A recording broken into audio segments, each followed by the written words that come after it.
ജോലിയിൽ അസാമാന്യ മികവ് പുലർത്തിയിരുന്ന പി മുരളീധരനെ കുവൈറ്റിലെ കമ്പനി അധികാരികൾക്ക് ഏറെ ബഹുമാനവും ഇഷ്ടവുമായിരുന്നു. 61 വയസ്സിലും കുവൈറ്റിൽ കമ്പനിയിൽ ജോലി തുടരാൻ മുരളീധരനെ സഹായിച്ചതും ഈ ഘടകമായിരുന്നു. ഏക മകളുടെ വിവാഹം കഴിഞ്ഞപ്പോൾ എല്ലാവരും മുരളീധരനോട് ചോദിച്ചു, ഇനിയെങ്കിലും ഒന്ന് വിശ്രമിച്ചുകൂടെ മുരളീധരൻ ചേട്ടാ എന്ന്. ഇനി ഒരു തവണ കൂടി പോയിട്ട് മടങ്ങി വരാം, പിന്നെയാകാം വിശ്രമ ജീവിതം എന്നായിരുന്നു അന്ന് മുരളീധരൻ ചേട്ടൻ മറുപടി നൽകിയത്. പക്ഷേ മുരളീധരൻ ചേട്ടന്റെ ആഗ്രഹം ഇനി സഫലമാകില്ല. വാഴമുട്ടത്തെ വീട്ടിൽ ബന്ധുക്കൾ ആ യാഥാർത്ഥ്യത്തോട് പൊരുത്തപ്പെട്ടു കഴിഞ്ഞു. ഈ വീടും വാഹനങ്ങൾ ഉൾപ്പെടെ മറ്റു വസ്തുവകകളെല്ലാം മുരളീധരൻ ചേട്ടൻ തന്റെ പ്രവാസ ജീവിതത്തിലൂടെ നേടിയതാണ്.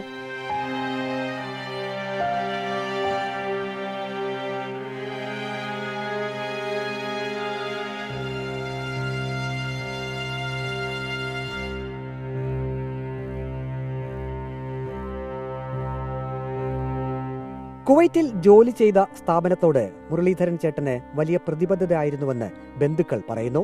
അത് ജോലി സംബന്ധമായിട്ട് അദ്ദേഹം ശരിക്കും ജോലി മതിയാക്കി പോകുന്നതാണ്. കമ്പനിയിലെ ഒരു സീനിയർ ആളാണ്. കമ്പനി തന്നെ ആവശ്യപ്പെട്ട പ്രകാരം തിരിച്ചു പോയതാണ്. പ്രവാസ ജീവിതം നിർത്തി നാട്ടിൽ സെറ്റിലാവാൻ വേണ്ടി വന്നിരുന്ന എന്തൊരു പ്രൊജക്റ്റുണ്ട്. ഒരു പ്രാവശ്യം കൂടെ കമ്പനി റിക്വസ്റ്റ് ചെയ്ത് തിരിച്ചു പോയതാണ്. അതെ, അതിസമർത്ഥനായിരുന്നു. കാര്യം വർഷങ്ങളായിട്ട് തന്നെ അവരുടെ ഒരു ഫാബ്രിക്കേറ്റ് ഡിവിഷനിൽ പുള്ളിയായിരുന്നു അവിടുത്തെ സീനിയർ സൂപ്പർവൈസറായിട്ട് ജോലി ചെയ്തത്. അതെല്ലാ പ്രവാസികൾക്കുള്ള ഒരു ആഗ്രഹമാണ്. പക്ഷേ ജോലിയുടെ ഭാഗമായിട്ടെല്ലാം സെറ്റിലാവാൻ തയ്യാറെടുത്ത് സെറ്റിലായതുമാണ്.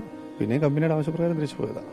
ഇവിടെ ചേച്ചിയുണ്ട്, ഭാര്യയുണ്ട്, മകനുണ്ട്. മകളെ പെരുന്നാട്ടിലാണ് കല്യാണം കഴിച്ചത്. കഴിഞ്ഞ ഫെബ്രുവരിയിലാണ്. സാധാരണ ഒരു 6 മാസത്തെ പ്രൊജക്റ്റ് എന്ന് പറഞ്ഞാണ് ഇവിടുന്ന് പോയത്. അങ്ങനെ ഫ്രീക്വൻ്റ്ലി വരുന്ന ആളാണ്. അത്യാവശ്യത്തിനെല്ലാം ഓടി വരാനുള്ള ആളാണ്. ഒട്ടേറെ തവണ പ്രവാസ ജീവിതം അവസാനിപ്പിക്കാൻ തീരുമാനമെടുത്ത് മുരളീധരൻ ചേട്ടൻ നാട്ടിലേക്ക് എത്തിയിരുന്നു. നാട്ടിലെത്തിയാലും മനസ്സ് ജോലി ചെയ്ത സ്ഥാപനത്തോടൊപ്പമായിരുന്നു. പിന്നെയും ജോലി സ്ഥലത്തേക്ക് മടക്കം. ഒരു തവണ കൂടി പോയ ശേഷം മടങ്ങാം എന്ന് തീരുമാനങ്ങൾ എടുത്തിരുന്ന മുരളീധരൻ ചേട്ടൻ ഒടുവിൽ യാത്രയായപ്പോൾ ഉറ്റവരും വിതുമ്പുകയാണ്. ഇനി ഈ 6 അടി മണ്ണിൽ മുരളീധരൻ ചേട്ടന് അന്ത്യവിശ്രമം.